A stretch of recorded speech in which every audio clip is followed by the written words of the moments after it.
सभी को नमस्कार। आप सभी को तो आप लोगों ने को मालूम ही है कि इलेक्शन कमीशन ऑफ इंडिया ने प्रेस नोट कर दिया है कि इलेक्शन का डिक्लेरेशन हो गया है। हमारे डिस्ट्रिक्ट में भी फर्स्ट फेज में इलेक्शन हो रहा है 23 अप्रैल को 2026 को।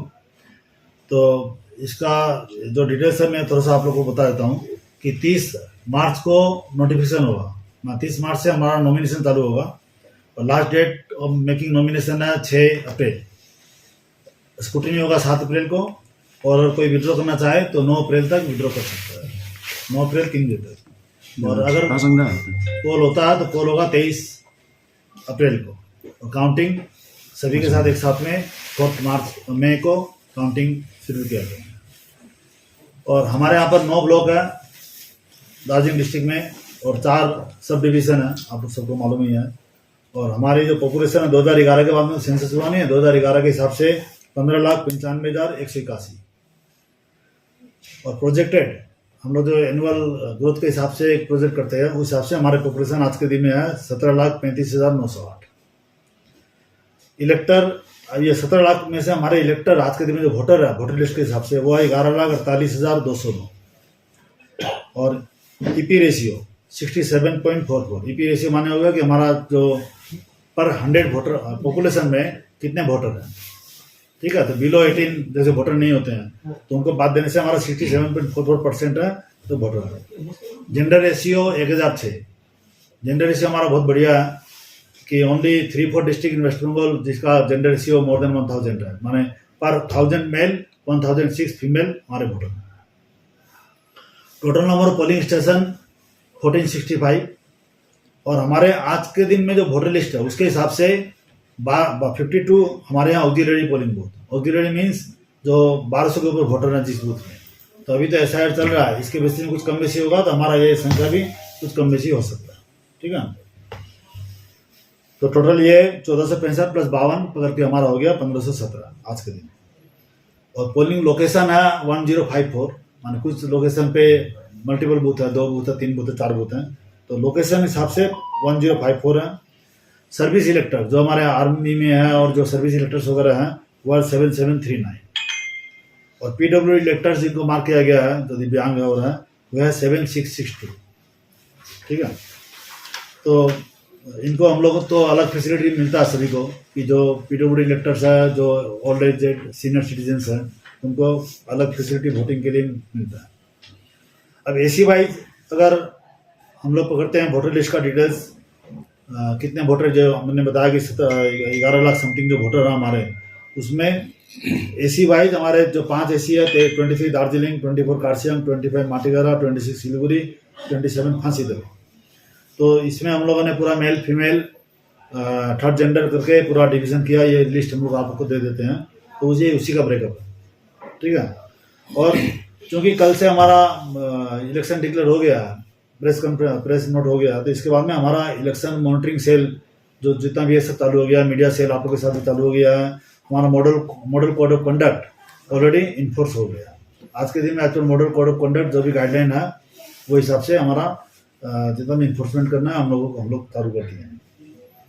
और कंप्लेंट मॉनिटरिंग भी हमारा 24/7 कंप्लेंट मॉनिटरिंग चालू हो गया। हमारा हेल्पलाइन भी चालू हो गया है 1950। एनीवन कहीं से भी हमारा 1950 में 24/7 टोल फ्री नंबर है, ये कंप्लेंट वगैरह कर सकते हैं। और डे टू डे बेसिस में जैसे जैसे हमारा ये सब एमसीसी का रिपोर्ट है, हमारा बाकी जो इन्फोर्समेंट है ये सब चलता रहेगा। और इनका रिपोर्ट भी हम लोग आप लोगों के साथ में शेयर करते रहेंगे। हमारा एफएसटी टीम, नाका चेकिंग, एसएसटी, ये सब कल शाम से एक्टिवेट हो गया है। जो लोग ऑलरेडी हमारे फील्ड में काम चालू कर चुके हैं और इस बारे में आप लोग को रिपोर्ट भी टाइम से टाइम मिलता रहेगा। यह है ओवरऑल हमारा इलेक्शन का जो कल जो नोटिफिकेशन होने के बाद में हमारा जो शेड्यूल है ये हम लोगों ने आपसे शेयर किया। इसके बाद में हमारा जो डे टू डे जो एक्टिविटी चलता रहेगा, रेगुलर बेसिस में हम आप लोग साथ में बैठते रहेंगे, बताते रहेंगे। सेंसिटिव बूथ का कोई सेंसिटिव बूथ अभी नहीं है, सेंसिटिव बूथ अभी देरी है कि सेंसिटिव बूथ का बहुत सारा क्राइटेरिया है जिसको उसके बेसिस में जैसे जैसे इलेक्शन आते जाएगा और सेंसिटिव बूथ का क्राइटेरिया अभी कम बेसी होते रहेगा नंबर ऑफ, उसके बाद में डिसीजन होगा, अभी कुछ हुआ नहीं। तो दार्जिलिंग हिल्स के ज़्यादातर युवा लोग बाहर में काम करने के लिए कर रहा है, उन लोगों को वोट करने के लिए कुछ सुविधा होगी या यहीं पे आना ही पड़ेगा? देखिए ऑनलाइन सुविधा तो आज के दिन में है नहीं, तो उनको तो आना ही पड़ेगा, क्योंकि वो वोट देना है, वो तो सभी डिस्ट्रिक्ट का यही है कि इनको आना पड़ता है। ठीक है, ओनली सर्विस इलेक्टर जो है, जो आर्मी वगैरह में वो ऑनलाइन करते हैं, बाकी आना पड़ेगा। जो अब्रोड में अब्रोड में जो काम करे वो लोग आए। हाँ, अब्रोड का भी तो अभी तक कोई फैसिलिटी नहीं है। हाँ, जो हमारे बाकी डिस्ट्रिक्ट में मैंने जो जहाँ पांच स्टेट जहाँ इलेक्शन हो रहे हैं अभी, वहाँ जो इलेक्शन में अगर ड्यूटी में काम करते हैं तो उनको तो पोस्टल बैलेट का सुविधा मिल जाएगा।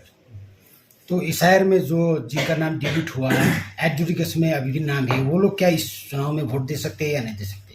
देखिए, जो डिलीट हुआ वो तो डिलीट है, लेकिन जो एडजुडिकेशन है वो हमारे as per honourable supreme court guideline हमारे जो जुडिशियल ऑफिसर है वो लोग कर रहे हैं, तो वो जिनको उसमें से अलाउ करेंगे वो जरूर वोट दे पाएंगे।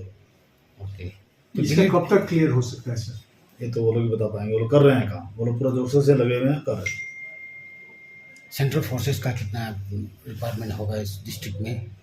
सेंट्रल फोर्स का तो ऐसे में पुलिस वगैरह किया है, तो करके अभी तक तो कितना हुआ मुझे भी ठीक मालूम नहीं, कितना हुआ सर 50 कंपनी टाइप 50 कंपनी मिला के सभी आ रही है, दोनों मिला के सभी डाल दी पूरा डिस्ट्रिक्ट को लेके। सभी पुलिंग स्टेशन सीसीटीवी में होगा? सभी पोलिंग स्टेशन सीसीटीवी से कवरेज होगा, वेबकास्टिंग, लाइव वेबकास्टिंग जिसको बोलते हैं, वो भी सभी पोलिंग स्टेशन पे होगा। अगर उस वोटिंग का कोई फुटेज कोई पॉलिटिकल पार्टी यदि देखना चाहते हैं तो क्या प्रोसेस होगा उसके लिए? नहीं, पॉलिटिकल पार्टी को तो फुटेज देखने का वो नहीं है, वो कोई कंप्लेंट करेंगे कुछ करेंगे तो उसको मॉनिटरिंग करके हमारा तो वेबकास्टिंग पर चलते रहेगा। सिर्फ हमारा नहीं, हमारा आर ऑफिस देख रहा है, डीएम ऑफिस देख रहा है, इसका में सी ऑफिस देख रहा है, ईसीआई देख रहा है उस चीज़ को लाइव। तो कहीं भी कुछ कंप्लेन आएगा तो इमीडिएटली वो तो जैसे किया हुआ ही है कि 100 मिनट में उसका एक्शन है, मैक्सिमम 100 मिनट। और ये सब कोई वायलेंस वगैरह हुआ तो इमीडिएटली हम लोग एक्शन, और सीएपीएफ तो इतने भी बूथ में रहता है। ओके, तो इस चुनाव के दौरान मीडिया गाइडलाइन थोड़ा बता देंगे, क्या करना होगा, क्या नहीं करना होगा? देखिए, मीडिया गाइडलाइन तो ये है ना कि जैसे फेक न्यूज़, पेड न्यूज़, ये जो गाइडलाइन लास्ट इलेक्शन में था वही एट प्रेजेंट वही है, अभी तक कोई चेंज नहीं है। कुछ चेंज आएगा तो आपको बताएंगे। पहले वाला एज इट इज गाइडलाइन अभी इफेक्टिव है, तो वो चलता रहेगा, और जो भी चेंज आता रहेगा, कुछ आता रहेगा, हम लोग आपको बता देंगे।